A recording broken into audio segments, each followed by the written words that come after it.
If you would like to get your song reviewed, dear listener, there's the filthy capitalist option. As Sori says, $125 gets you straight to the head of the line. You don't have to be a part of the alliance. You don't have to be part of the group. Wait a minute. And the biggest thing is you don't have to wait. You hop, skip, and jump right in front of everybody. $125 gets you there. You do that 3 times, and you get mashed down to the $75 rate for perpetuity. Yes! Also, there is a band review option. So if you've got a band and you're trying to get your band some exposure, hit me up at vinsori@gmail.com, and I'll show you the details about how to pull that off. You can also jump on Patreon, and there is a option on the tiers to be able to get your band reviewed. Yep. Obviously, we can't lie to you, so we can't guarantee a positive review. Get what you get. It's just rubbish. Rubbish. Rubbish. That's British for garbage. My favorite is a community option. $1 at the gate gets you in at Patreon. You get to join an alliance. The alliance joins their points together, and that helps determine what songs that we do. The alliances hang out on Discord. Message me on Patreon to get the link. And they do all kinds of other cool things. They do Minecraft, Dungeons and Dragons. Yeah. It's really a community within the community. Anybody can go on the village, facebook.com/Vin and Sori. There's 160,000+ people on the channel. What's cool about the Discord is that it offers a real opportunity for community connection, friendship, that type of thing. And it's on Discord, so if you're not a Facebook person, it's for you. You start off at $1. Right. Plus you get exclusives. Sori and I are working on a song. So the first 15 seconds of that was on Patreon. Also, at $15 tier and above, when we actually debut the video, they're going to be there live with us. There you are, dear listener. Buy our merch. Buy our merch indeed. A child shall lead them. To buy our merch. Yes, dear listener. Yes, dear listener. Yes, dear listener. Here we are on this wonderful day where we get to listen to all this metal, hear all these instrumentals, and all that good jazz. A wonderful day, dear listener. Historical events. Shout out to Dirkio. Okay. All right. Up next is God is an Astronaut with the song Fragile live. This song is one of our 2 winners for the Cross Alliance Collaborative Instrumentals poll submitted by Fally? God is an Astronaut are an Irish post-rock band, and this track is a very emblematic example of the genre's strengths. All right, well, we'll be the judge of that. Let's go. Judge of what? Whether or not it's a very emblematic example of the genre's strengths. Yes, but here we go. God is an Astronaut. This is the band I've been really, really waiting for. So I feel bad for these dudes because they're going to have to follow up Mjol, I think is the way you pronounce that band. And that band is bad as hell, bro. So let's see. God is an Astronaut. Fragile is the name of the instrumental. Let's do this shit. Ta.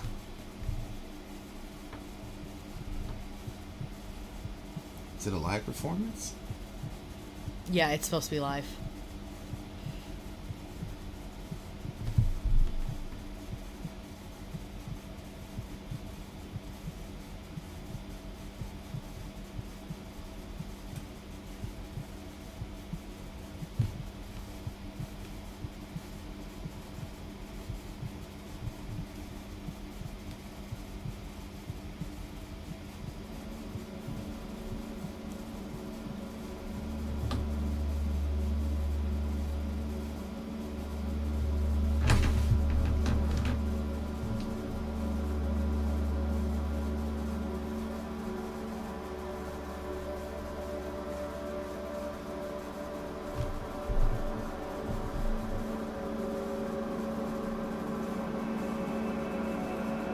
I love the vibe right now.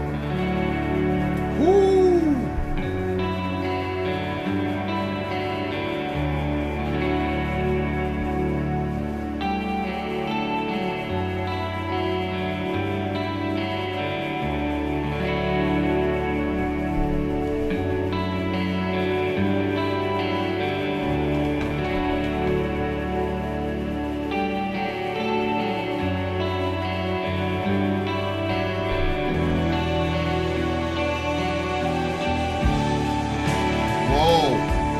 Is that his vocals doing that?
This one,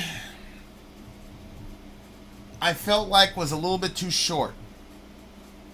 I felt like this one, like How long was it?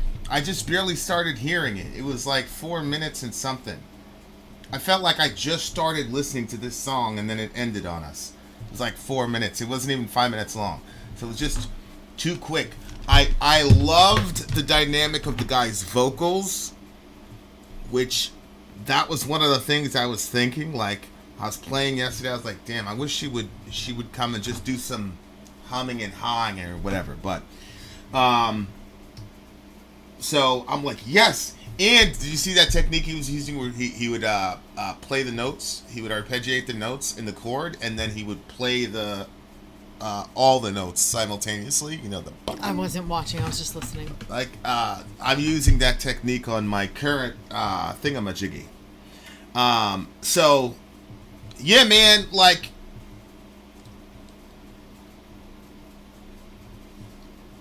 I love this song.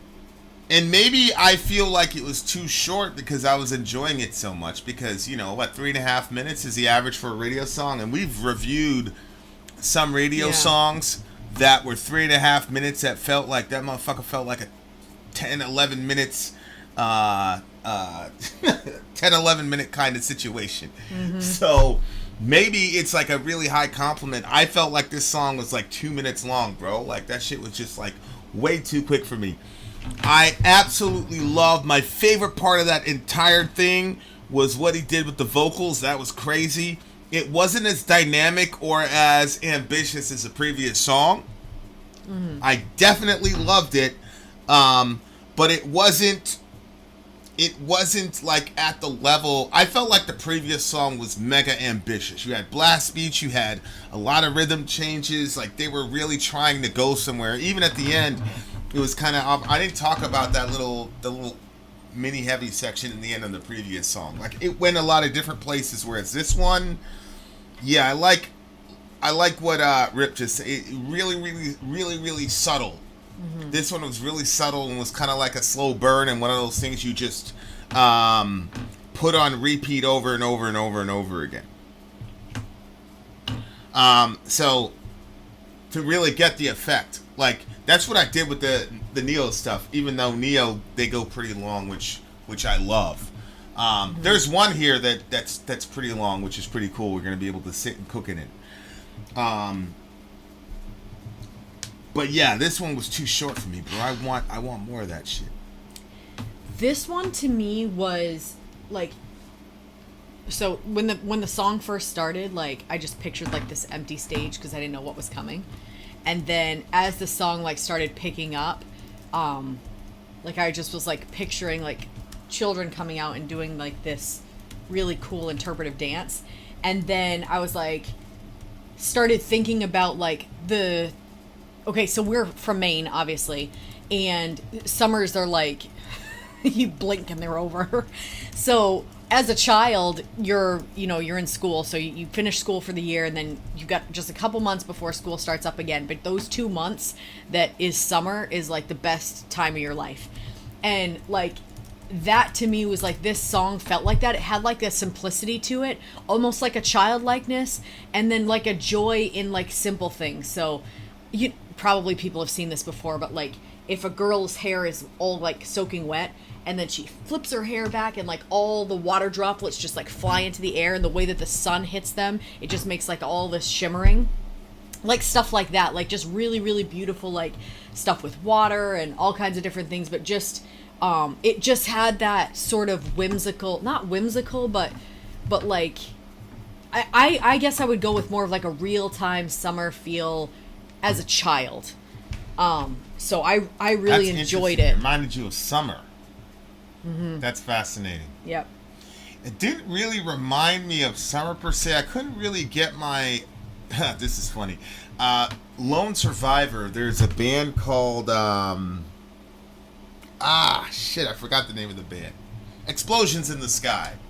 And they did the soundtrack to Lone Survivor. And they... It was all they're an instrumental band. Everything they do is instrumental, and it sounded kind of like that, kind of like a little bit post rocky, a little bit like Explosions in the Sky. If you check out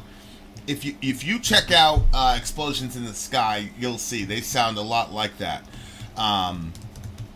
But yeah, the song ended way too quick for me. I really enjoyed it a lot, a ton. This is a 9.2 for me. Let me keep my notes up. So right now, you had 9.8 for the first song. Mole was the first song. I gave a 9.8. You gave it a what? I gave it a 10. You gave it a 10. Okay. Yeah. Okay, so for me, Summer is like the best of the best. So this one definitely hit me on the higher side. And like I said, well, summertime, the sun itself and all that it entails, like it always symbolizes freedom to me also, because in the wintertime you have to garb up so much to just go to the grocery store or go to the convenience store, jackets and boots and all that stuff, and turning on the heat, and you're freezing for most of your drive. But in the summertime, it's like unroll the windows, throw on your flip-flops, and whatever you're wearing around the house, you can leave the house in. Like, you don't have to get anything extra. So there's just like a lot of practical freedom, and as well as you can get out of your house and just be in the sun and how the sun feels on my skin. So for me, I loved this. So this is a 9.8 for me. Okay, this one got a got a 9 from me and a 9.8 for Sori. So I gave it a 9. She gave it a 9. I really want to track this shit and see who like comes out on top. Now I feel bad about not giving Mule a 10. I wonder if you'd regret that. I might have to adjust that score. But that's one of the good things about like keeping constant notes on this stuff. I'm really like invested in making sure I figure out who ends up as the top here. The next song is gonna be by a band named Bong Ripper. I am not joking, dear listener. I am dead ass serious. That's the name so of the funny. band is Bong Ripper. When I looked at it, I saw Bone Gripper. Yeah, you try to make something like a little bit more metally sounding. Bone Gripper. All right, we'll be Bone Gripper sounds good. Okay, Shell gives it a 9.9. Holy shit. Yeah, it was good. Zeno, I don't know what you're talking about, bruh. Neither do you. 500 million people? Where is that? Which historian co-signs that? Unbelievable. All right. Commercial break. We shall return. Oh, guess the genre. You were right, Rip. Archero says guess the genre. I'm Of gonna what? guess of the next band. Bong Ripper. I just read it, and that's how I knew you were right. Don't read it. Guess. Oh, well, I'm gonna assume it's not post-punk. I'm gonna say death metal. Stoner Doom, sludge metal. So Stoner Doom, I'm like, okay. Is Literally, this the band Bong is Ripper? named Bong Ripper. How did I not get Stoner Doom? One of the subgenres I'm familiar with. Now I'm mad at myself. Okay, we shall return. Turn.